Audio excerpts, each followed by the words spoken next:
अभी तक हम बात कर रहे थे ऑर्गेनेल्स इन साइटोप्लाज्म में, जिसमें हम पढ़ रहे थे वो ऑर्गन्स के बारे में जो मेम्ब्रेन बाउंडेड रहते हैं। हमने बात की थी एंडोप्लाज्मिक रेटिकुलम के बारे में, गोल्गी एपरेटस के बारे में, लाइसोसोम और पेरोक्सिसोम के बारे में। अब हम चलते हैं सेंट्रोसोम और सेंट्रियोल्स के तरफ।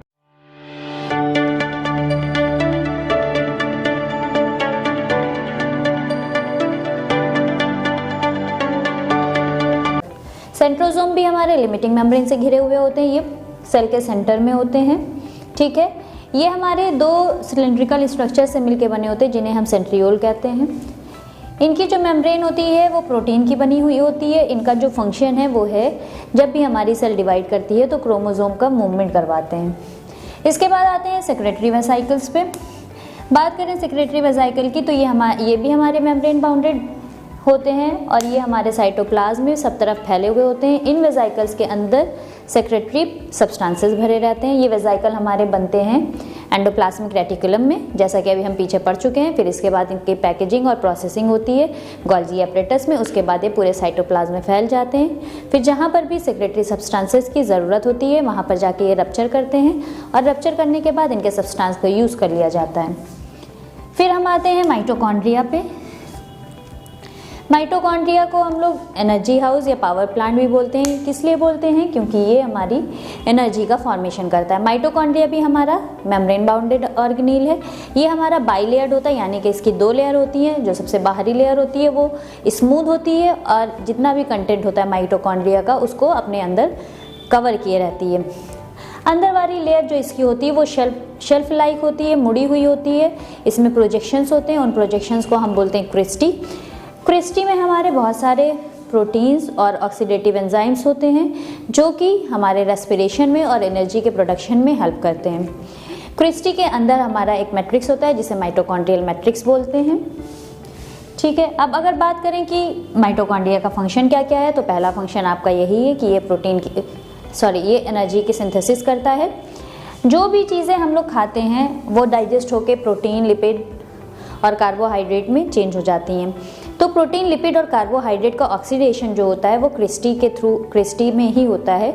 जब क्रिस्टी में इसका ऑक्सीडेशन होता है तो ऑक्सीडेशन के बाद इससे पानी बनता है, कार्बन डाइऑक्साइड बनती है और एनर्जी रिलीज होती है।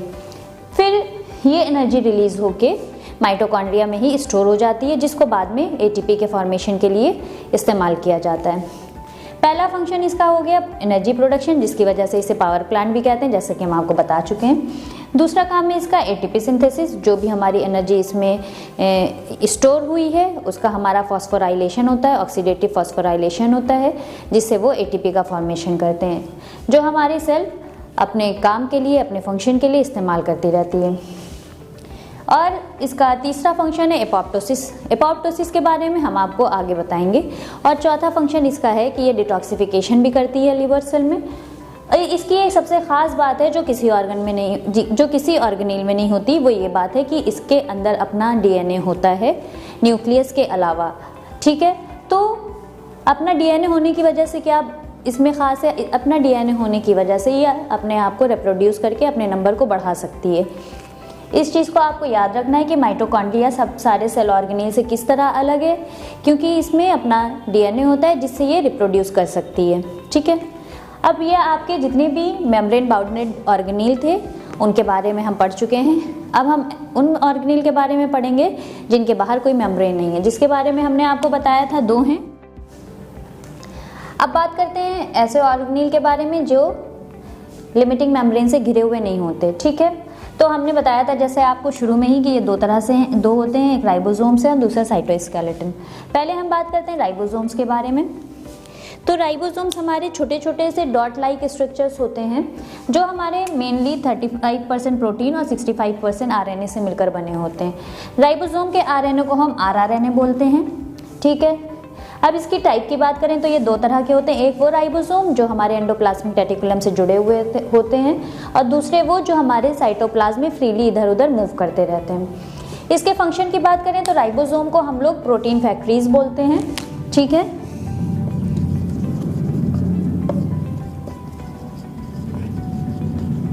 ऐसा इसलिए बोलते हैं क्योंकि राइबोसोम हमारे प्रोटीन सिंथेसिस में हेल्प करते हैं।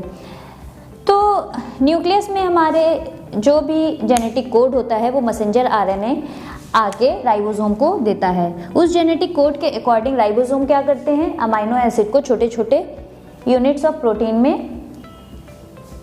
कन्वर्ट कर देते हैं। ठीक है, तो एंडोप्लाज्मिक रेटिकुलम में जो राइबोसोम्स होते हैं, जैसा कि अभी हमने बताया कि दो तरह से होते हैं, जो एक एंडोप्लाज्मिक रेटिकुलम है, तो जो एंडोप्लाज्मिक रेटिकुलम के राइबोसोम होते हैं वो कौन कौन सी प्रोटीन्स बनाते हैं, वो एंजाइमेटिक प्रोटीन्स बनाते हैं, लाइसोसोमल प्रोटीन्स बनाते हैं, हार्मोनल प्रोटीन्स बनाते हैं और सेल मेम्ब्रेन की प्रोटीन का फॉर्मेशन करते हैं। ठीक है, और जो फ्रीली हमारे साइटोप्लाज्म में मूव करते रहते हैं वो क्या क्या बनाते हैं, वो हमारे माइटोकॉन्ड्रिया के लिए प्रोटीन बनाते हैं, पेरोक्सिसोम्स के लिए प्रोटीन बनाते हैं।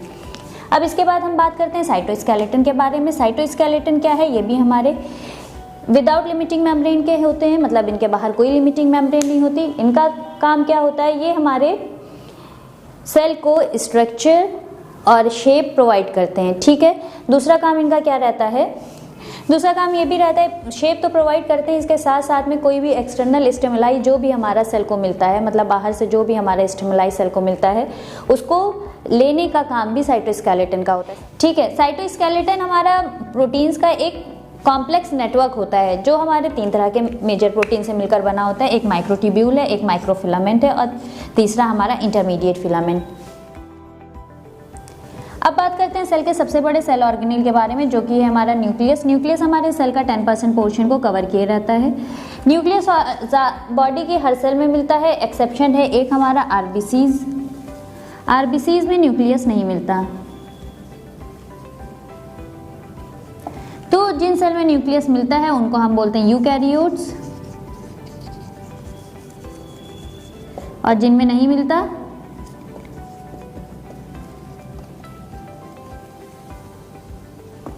उन्हें बोलते हैं प्रोकैरियोट्स।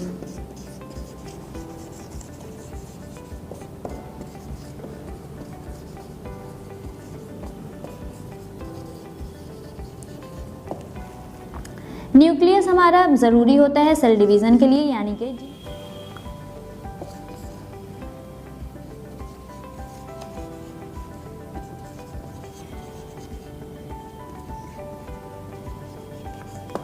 ठीक। वैसे न्यूक्लियस हमारा ज़्यादातर हर सेल में एक ही होता है, लेकिन कुछ सेल्स होती हैं जैसे कि हमारी स्केलेटल सेल्स हैं,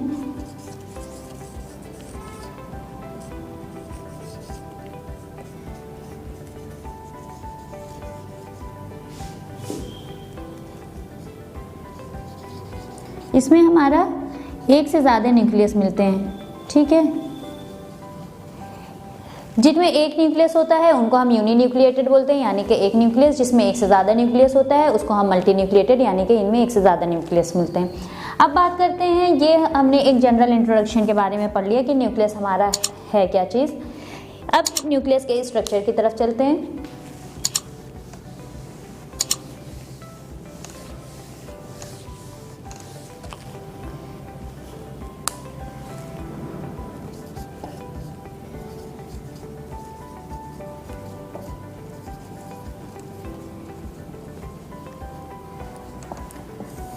स्ट्रक्चर की बात करें तो हम इसमें मेजर जो चीज़ें पढ़ते हैं वो हमारा है सबसे पहले न्यूक्लियर मेम्ब्रेन,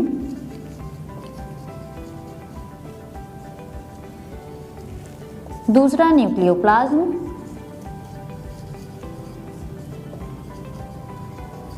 तीसरा क्रोमैटिन,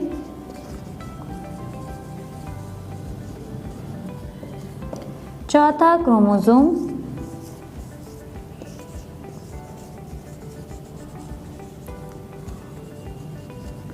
पांचवा न्यूक्लियोलस।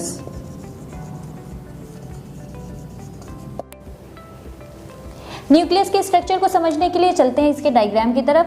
तो सबसे पहले हमने पढ़ा क्या, न्यूक्लियर मेम्ब्रेन के बारे में। तो ये हमारी है न्यूक्लियर मेम्ब्रेन।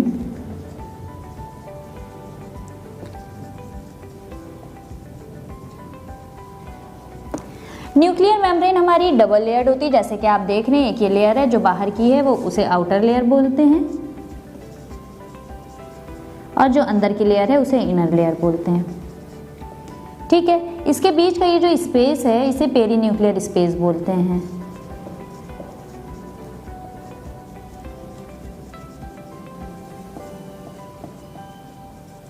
न्यूक्लियर मेम्ब्रेन हमारी पोरस होती है, जैसे कि आप देख सकते हैं ये यहाँ पे पोर्स बने हुए हैं। ये पोर्स इसलिए होते हैं ताकि हमारे न्यूक्लियस और साइटोप्लाज्म के बीच में कनेक्शन बना रहे।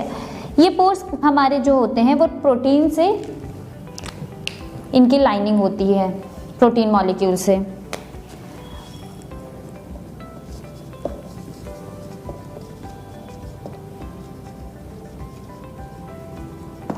ठीक है, तो न्यूक्लियर मेम्ब्रेन के बारे में हमने क्या पढ़ा। न्यूक्लियर मेम्ब्रेन हमारी बाइलेयर्ड होती है, जिसकी एक आउटर लेयर है, एक इनर लेयर है, और ये हमारी पोरस होती है। पोरस किस लिए होती है? ताकि न्यूक्लियस और साइटोप्लाज्म के बीच में कनेक्शन बना रहे। और दोनों मेम्ब्रेन के बीच में एक स्पेस होता है जिसे हम पेरीन्यूक्लियर स्पेस बोलते हैं। और ये पोर्स जो होते हैं वो हमारे प्रोटीन मॉलिक्यूल से लाइन रहते हैं। ठीक, अब अंदर आते हैं। अंदर हम बात करते हैं, ये जो हमारा फ्लूइड भरा हुआ है, पूरा मैट्रिक्स भरा हुआ है, जिस तरह से सेल के न्यूक्लियस के बाहर हमारा सेल में साइटोप्लाज्म है, इसी तरह से न्यूक्लियस के अंदर हमारा न्यूक्लियोप्लाज्म है। ये हमारा डेंस मैट्रिक्स होता है।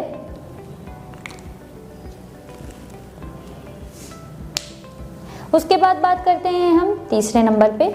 तीसरे नंबर पे हमने क्या पढ़ा? क्रोमैटिन के बारे में। क्रोमैटिन क्या चीज़ है? क्रोमैटिन हमारे लार्ज डीएनए मॉलिक्यूल से बनते हैं। ये कैसे बनते हैं? इसमें हमारे डीएनए कॉम्पैक्ट होते हैं टाइटली,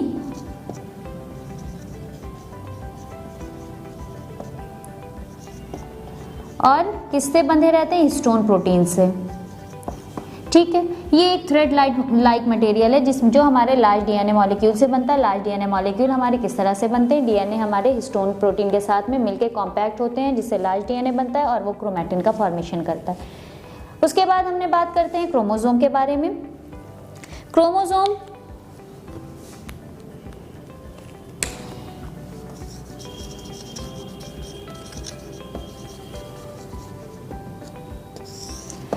अब बात करते हैं क्रोमोसोम्स के बारे में। क्रोमोसोम्स हमारा रॉड लाइक न्यूक्लियर स्ट्रक्चर है। ठीक है, तो ये क्रोमोसोम हमारा किसी भी स्पीशीज का जो भी हेरिडिटरी कैरेक्टरिस्टिक होती है, तो हर एक क्रोमोसोम में उसकी हेरिडिटरी कैरेक्टरिस्टिक का एक ब्लूप्रिंट मौजूद होता है। ठीक, हर सेल में 23 पेयर्स ऑफ क्रोमोसोम मिलते हैं। ठीक है, इसका एक एक्सेप्शन है जो हमारा है रिप्रोडक्टिव सेल्स। ठीक, तो हर एक जो भी 23 पेयर हमारे क्रोमोसोम हैं, तो हर पेयर में 2 क्रोमोसोम हुए, तो एक क्रोमोसोम हमारा मैटरनल होता है और एक हमारा फादर से मिलता है। ठीक, इसके साथ साथ हम बात करें रिप्रोडक्टिव सेल की, तो रिप्रोडक्टिव सेल में सिर्फ 23 सिंगल क्रोमोसोम होते हैं, पेयर में नहीं होते। तो जब हमारे पेयर में क्रोमोसोम होते हैं जिस सेल में, तो उसे हम बोलते हैं डिप्लॉइड सेल, और जिसमें हमारे सिंगल क्रोमोसोम यानी कि जो हमारे रिप्रोडक्टिव सेल्स हैं उन्हें हम बोलते हैं हैप्लॉइड सेल्स। ठीक है, क्रोमोसोम्स को हम जनरली सेल में माइक्रोस्कोप के थ्रू नहीं देख सकते। ये हमको कब दिखाई देते हैं? उस टाइम पे दिखाई देते हैं जब हमारी सेल डिवाइड कर रही होती है। उस टाइम पे इसके दिखाई देने की वजह क्या है? उस टाइम पे इसके दिखाई देने की वजह ये है क्योंकि उस टाइम पे डीएनए जो होता है हमारा टाइटली पैक्ड होता है, जिसकी वजह से हम क्रोमोसोम्स को आसानी से देख सकते हैं। अब बात करते हैं हम न्यूक्लियस के फंक्शंस के बारे में। जैसा कि हमने आपको पहले बताया था कि न्यूक्लियस हमारा जो है वो सेल का हेड होता है, तो ये जितनी भी सेल में एक्टिविटीज़ चलती हैं उनको कंट्रोल करता है, चाहे वो मेटाबॉलिज्म हो, चाहे सेल डिवीज़न हो, चाहे प्रोटीन की सिंथेसिस हो। जो भी काम सेल के अंदर हो रहा है, हर काम का कंट्रोल कहाँ पे होता है? न्यूक्लियस में। दूसरा इसका काम है कि ये सब यूनिट बनाता है राइबोसोम्स की। ठीक है, तीसरा इसका फंक्शन है कि आरएनए का फॉर्मेशन करता है, और ये इंफॉर्मेशन भेजता है एमआरएनए को थ्रू आरआरएनए को, ताकि वहाँ पे आरआरएनए हमारा प्रोटीन का फॉर्मेशन कर सके। ठीक है, जीन्स के थ्रू सेल का डिवीज़न कंट्रोल करता है। इसके साथ साथ ये हमारा क्या करता है? हेरिडिटरी इंफॉर्मेशन को स्टोर भी करता है और एक जनरेशन से दूसरे जनरेशन में भेजने का काम भी करता है। सेम स्पीशीज़ की एक जनरेशन से दूसरे जनरेशन में भेजने का भी काम करता है। ये आपके कुछ फंक्शंस हैं जो न्यूक्लियस के हैं। इसके साथ आपके सेल कंप्लीट हुआ। सेल मेम्ब्रेन आपने, उसके बाद सबसे पहले आपने सेल पढ़ा, सेल क्या चीज़ है। उसके बाद आपने पढ़ा सेल मेम्ब्रेन के बाद साइटोप्लाज्म। फिर आपने साइटोप्लाज्म में जो भी ऑर्गेनेल्स हैं, चाहे वो मेम्ब्रेन के साथ हो या बिना मेम्ब्रेन के हों, आपने सेल को पूरा कंप्लीट कर लिया। अब इसके बाद हम बात करेंगे डीएनए और आरएनए के बारे में। डीएनए और आरएनए बहुत ज़्यादा बीओएमएस के एग्ज़ाम में बहुत डीप में नहीं पूछा जाता, लेकिन आपको नॉलेज होने के लिए पता होना चाहिए कि डीएनए और आरएनए क्या है। अब बात करते हैं डीएनए और आरएनए की। तो डीएनए को हम बोलते हैं डीऑक्सीराइबोन्यूक्लिक एसिड, आरएनए हमारा है राइबोन्यूक्लिक एसिड। ठीक है, डीएनए का हमारा क्या काम होता है? डीएनए क्या करता है? जेनेटिक इन्फॉर्मेशन जो भी होती है वो एक इंसान की जेनेटिक इन्फॉर्मेशन को उसके बच्चों तक पहुंचाता है। स्ट्रक्चर की बात करें तो डीएनए हमारा डबल स्ट्रैंडेड होता है, इसी तरह से आरएनए हमारा सिंगल स्ट्रैंडेड स्ट्रक्चर होता है। डीएनए के स्ट्रक्चर में डीऑक्सीराइबोस शुगर है, उसके बाद में एक फॉस्फेट ग्रुप है, उसके साथ साथ इसके 4 नाइट्रोजनस बेस होते हैं। वही जगह पे अगर हम आरएनए की बात करें तो इसमें राइबोस शुगर है, डीऑक्सीराइबोस आपकी डीएनए में है और आरएनए में आपकी राइबोस शुगर है, फॉस्फेट ग्रुप और 4 नाइट्रोजनस बेसेस। ठीक है, नाइट्रोजनस बेसेस हमारे 2 तरह के हैं, एक प्यूरिन है, एक प्रिमिडीन है। प्यूरिन हमारा एडेनिन और ग्वानिन, प्रिमिडीन हमारा थाइमिन और साइटोसिन। आरएनए के बेसिस के बारे में बात करें तो आरएनए में प्यूरिन हमारा एडेनिन ग्वानिन है और प्रिमिडीन यूरेसिल और साइटोसिन। इसमें हमारा थाइमिन जो है वो रिप्लेस हो जाता है यूरेसिल से।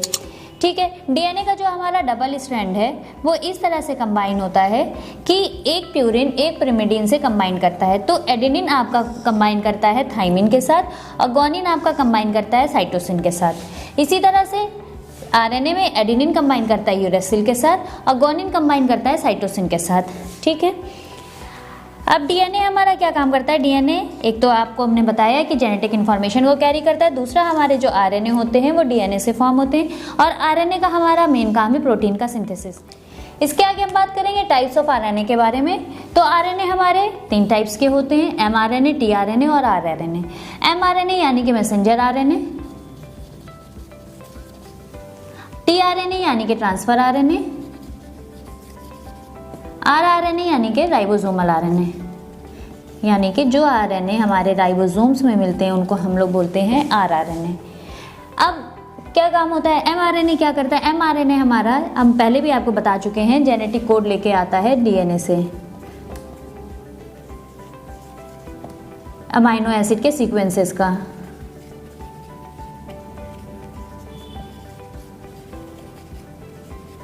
ठीक है, अब ये जो जेनेटिक कोड हमारा डीएनए से अमाइनो एसिड के सीक्वेंसेस का जो भी जेनेटिक कोड लेके हमारा आता है साइटोप्लाज्म में, वहाँ पे ये डी कोड होता है टीआरएनए के थ्रू। ये जेनेटिक कोड डिकोड हुआ टीआरएनए के थ्रू। इसके बाद ये इंफॉर्मेशन पहुंची आपके आरआरएनए के पास। आरआरएनए ने क्या किया? जो भी आपके अमाइनो एसिड के सीक्वेंसेस आए हैं उनसे स्मॉल प्रोटीन्स का फॉर्मेशन करता है।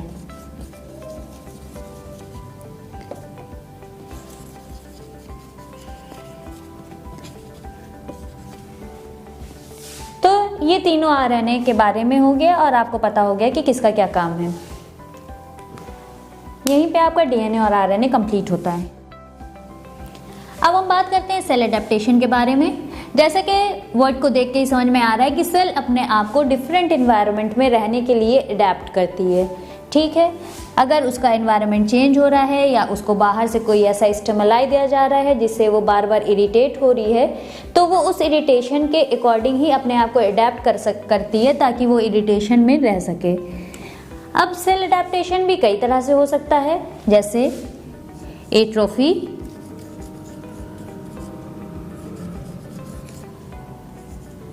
Hypertrophy, hyperplasia,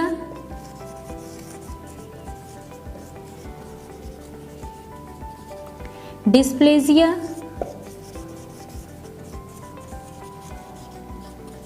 metaplasia.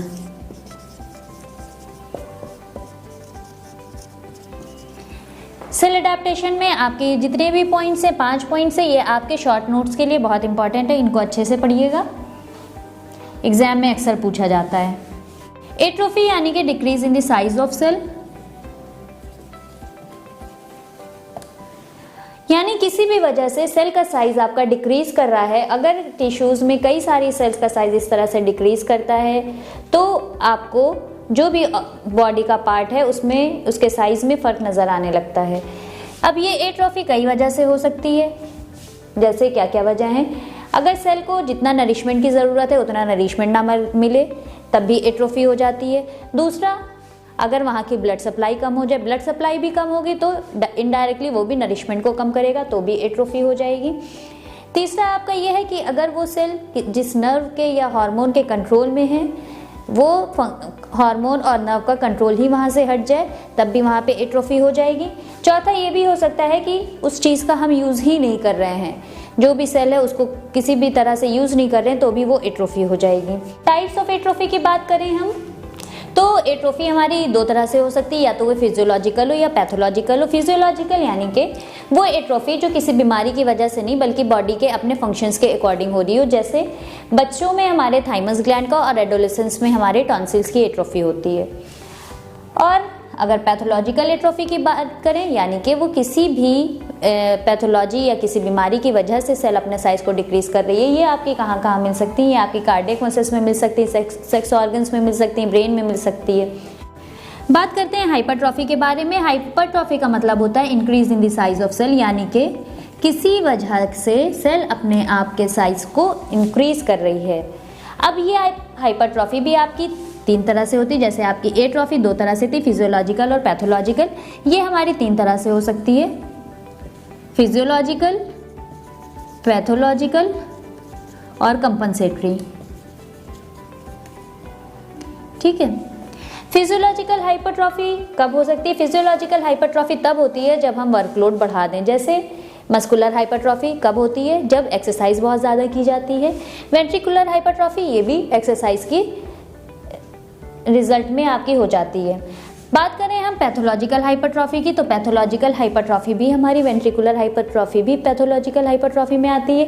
लेकिन ये कब आती है? जब ये हाइपरट्रॉफी, वेंट्रिकुलर हाइपरट्रॉफी आपकी हाई ब्लड प्रेशर की वजह से हो, तब आपको ये पैथोलॉजिकल बोलेंगे। अब हमारी तीसरी आ गई कंपनसेटरी। कंपनसेटरी मतलब कि किसी भी ऑर्गन की जो सेम ऑर्गन है उसकी कमी को दूर करने की वजह से उसी ऑर्गन ने अपने आप के साइज को बढ़ा लिया। कैसे? जैसे आप मान लीजिए कि किसी मरीज का एक गुर्दा खराब हो गया, दो गुर्दे होते हैं यानी कि दो किडनी होती है, एक खराब हो गया, उसको ऑपरेट करके निकाल दिया गया। अब उसके पास में एक ही किडनी बची, लेकिन वर्कलोड उतना ही है, तो अब क्या होगा? जो किडनी एक बची है उसकी वो अपने साइज को इंक्रीज कर देगी, तो ये आपकी हो जाएगी कंपनसेटरी हाइपरट्रॉफी। अब बात करते हैं हाइपरप्लेजिया के बारे में। हाइपरप्लेजिया में क्या होता है कि इसमें भी सेल इंक्रीज करती है, लेकिन इसमें साइज नहीं, इसमें सेल का नंबर इंक्रीज होता है। इसमें क्या होता है, ये दो चीज में अक्सर डिफरेंस पूछा जाता है, हाइपरट्रॉफी और हाइपरप्लेजिया। हाइपरट्रॉफी में आपका क्या है कि सेल का साइज इंक्रीज कर रहा है, जिसकी वजह से ऑर्गन का साइज इंक्रीज कर रहा है।